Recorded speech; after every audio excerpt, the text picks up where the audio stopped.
Total War, Warhammer's Vortex campaign and Mortal Empires maps are littered with locations, some holding particular significance to certain factions by way of landmarks or resources, but there are also many places whose storied history within the source material cannot be meaningfully translated to the game. In this series, we take a closer look at some of the fantasy world's best kept secrets.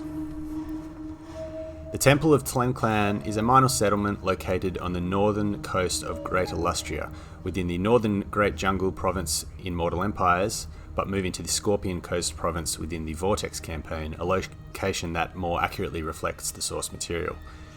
As befits the series, it is an otherwise unremarkable settlement. It boasts no unique building chain, no resources or ritual currency, and aside from a port, offers little strategic significance.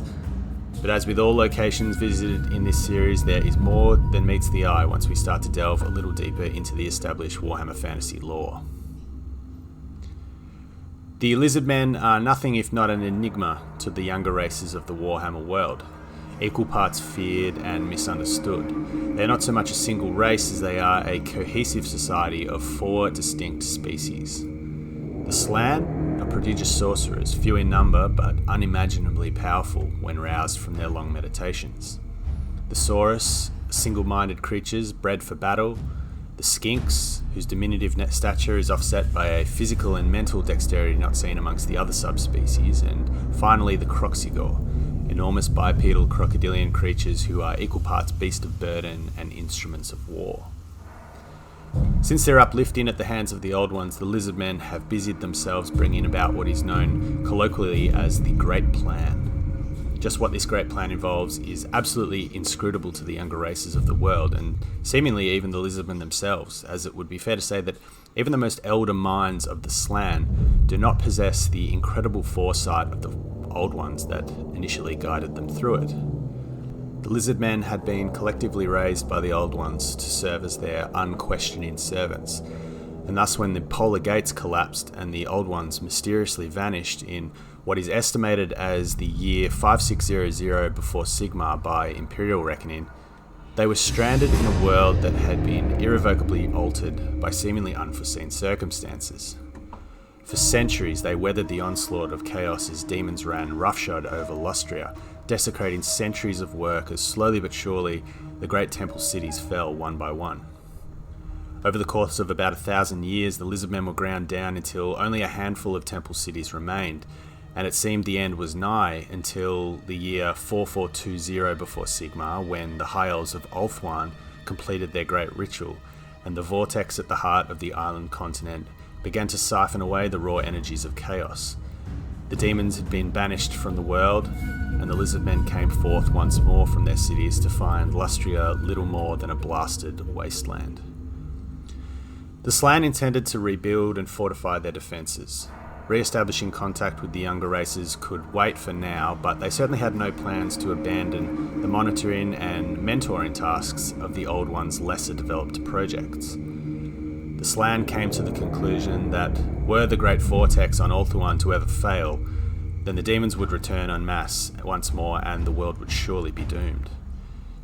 At this realization, it was deemed that diverting much of the remaining power of the geomantic web, diminished as it was, to aid the elves in their ongoing ritual was of pivotal importance, and so many Slann spent the coming millennia focused on this task alone, and great hosts of Saurus were spawned in order to reclaim many of the lost temple cities, and begin restoring the various pylons and sacred sites vital to tapping into the vast reservoirs of natural earth energy. As they pondered how best to enact the Great Plan, the remaining Slann spent decades and sometimes centuries in meditative states of near slumber. The Skink priests assumed the day-to-day leadership of the Lizardmen race, and intelligent as they were ultimately possessed of an animal, almost savage intellect, and as a society Lustria began to regress into a near primitive state. Considering that all the Slann of the first generation had been slain by the demons, there were no longer any Slann still living that had ever been in the presence of an Old One, and as such they began to take on the aspect of distant gods. Many relics said to contain instructions regarding the Great Plan had been ordered to be retrieved by the Slann, and they were held in wonder, but sadly any hope of understanding their technology or function had been lost, and so they were regarded with superstition, and grand but ultimately pointless ceremonies and rituals filled the void. As a whole, they were undeterred. Their blind faith in the Great Plan ensured they continued their work in bringing about the future their creators had envisioned, but bereft of their direction, it was left to the Slann to interpret for themselves how this might be brought about. As the centuries passed, the younger races inevitably turned their attention to the wider world and discovered the continent of Lustria for themselves.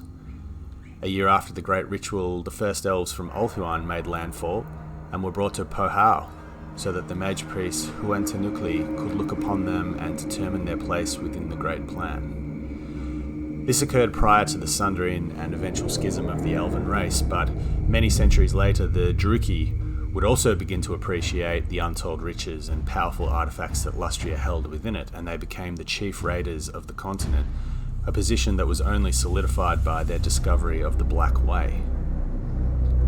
All of these encounters were in some way revelatory to the Slann, who concluded that given the actions of the younger races, that any further contact would inevitably lead to conflict. Their shared determination was that clearly they had deviated far from the Great Plan. But no arrival on Lustria by a foreign people heralded more ill omen than that of Losterikson of the Cool, a Norscan adventurer whose initial foray into Lustria was so profitable that when he returned from Norska, he brought with him enough Norskans to start a fully fledged colony.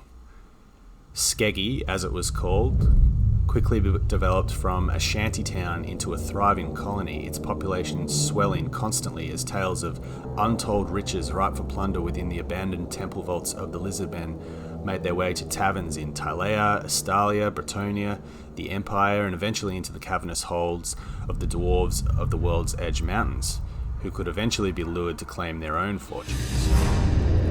But greedy treasure hunters were the least of the Lizardmen's worries, and when the Northmen started establishing Skeggy, they brought with them something far worse within their dark hearts. The warlike gods they carried with them had names that had not yet been heard on Lustria, but the continent had felt their power before, and the Slann felt their meditations ominously stirred by echoes of a distant past. The precise cause of this disturbance was not fully recognised until tragedy befell Lord Zul, the master mage priest of Zahutek. Zul was a Slann of the second generation, and whilst he had not personally felt their presence, his wisdom regarding the Old Ones and their great plan was unparalleled, save for perhaps that of Lord Mazdamundi himself. Like most of the Slann, his waking hours were few in this age of the world, and he spent year after year in solitude within Zahutek's star chambers, deliberating upon the appropriate courses of action the Lizardmen may take. As the decades and centuries wore on, the skink priests that attended him became confused, as his orders were often contradictory. Grand obelisks were erected, only to be torn down decades later. Abandoned temples were reclaimed and then abandoned once more, and there was a growing concern that Lord Zul's once prodigious mental faculties were failing him. After a time, it was observed by the skink attendants that Zul's most baffling pronouncements were made when his palanquin faced the northern constellation. Using the lines of power as mapped by the geomantic web, it was found that this passed directly over the Temple of Tlenclan, a temple that had long been abandoned, and that possibly a damaged geomantic pylon may be disrupting the tranquility of Lord Zul's meditation. The skink chief Kuzipantudi was tasked with leading an expedition to the small island off the Scorpion coast where the temple was located. Mighty Bastillodons forged ahead of the expedition party, clearing swaths through the jungle as flights of pterodons flew ahead to scout the terrain. As was expected, the jungle had reclaimed most of the temple over the previous decades. Thick vines blocked many entrances, but soon enough a full-scale investigation was underway. Once inside, it soon became clear that there had indeed been a disturbance here. Skeletal remains, now picked clean, littered the corridors, and it was clear upon inspection that these were not Lizardmen remains. Scattered amongst the decaying bodies were wickedly curved and barbed blades and tall helms. Kuzipantudi had seen these types of weapons before.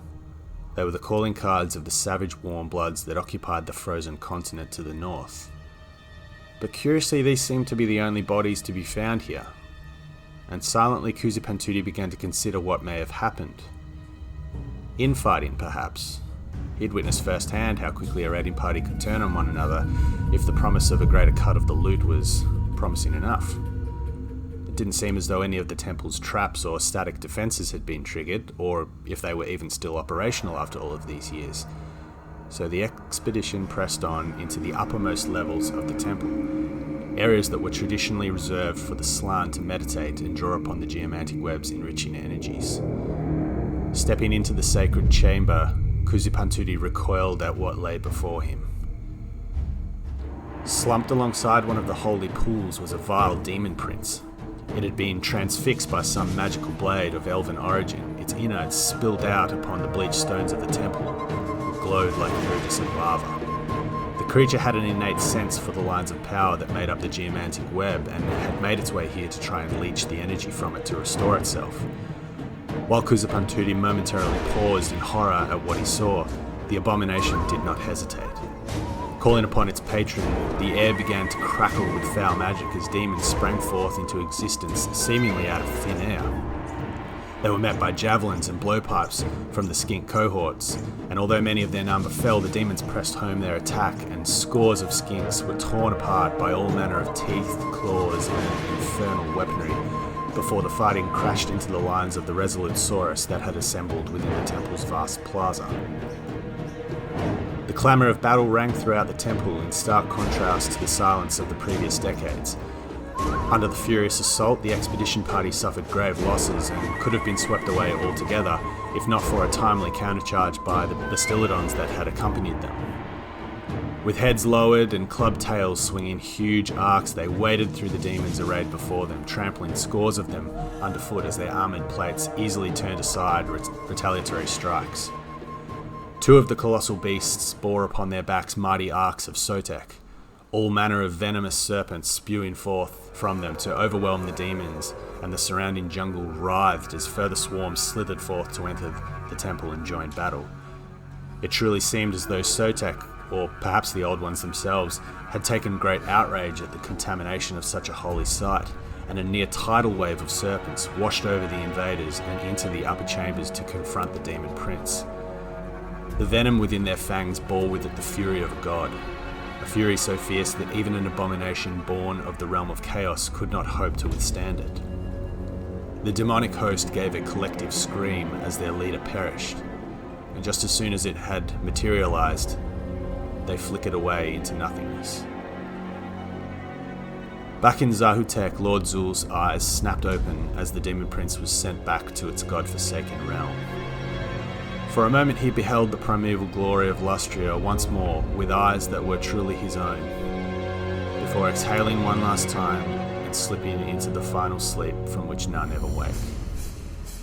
The mental duel he had fought for so long to keep his thoughts untainted had finally been won, but his body and mind had no more fight left in it.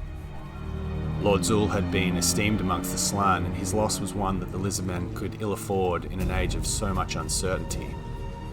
His demise was seen as such an ill omen that Zahutek was abandoned shortly after, its denizens scattered amongst the remaining temple cities, and a permanent perimeter established to ensure any demonic resurgence within the city was met swiftly. But his loss was not in vain. In the instant before his death, he was able to share his own vision of what had taken place at the Temple of Tlenclan with the other Slann who were meditating across Lustria. That unholy scream of defeat that reverberated through the collective consciousness of the meditating mage priests made one thing unmistakably clear. Chaos in its purest form had returned to Lustria.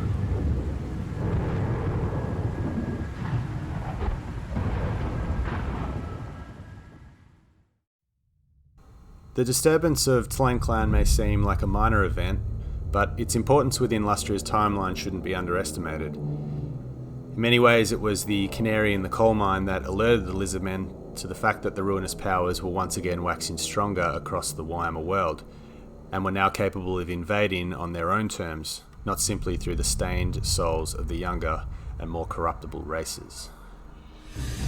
So there you go, another location within Total War Warhammer that may be inconspicuous, but still provides us with some insight into the history of the setting. I won't give too much away, but our next episode will take us to the Old World.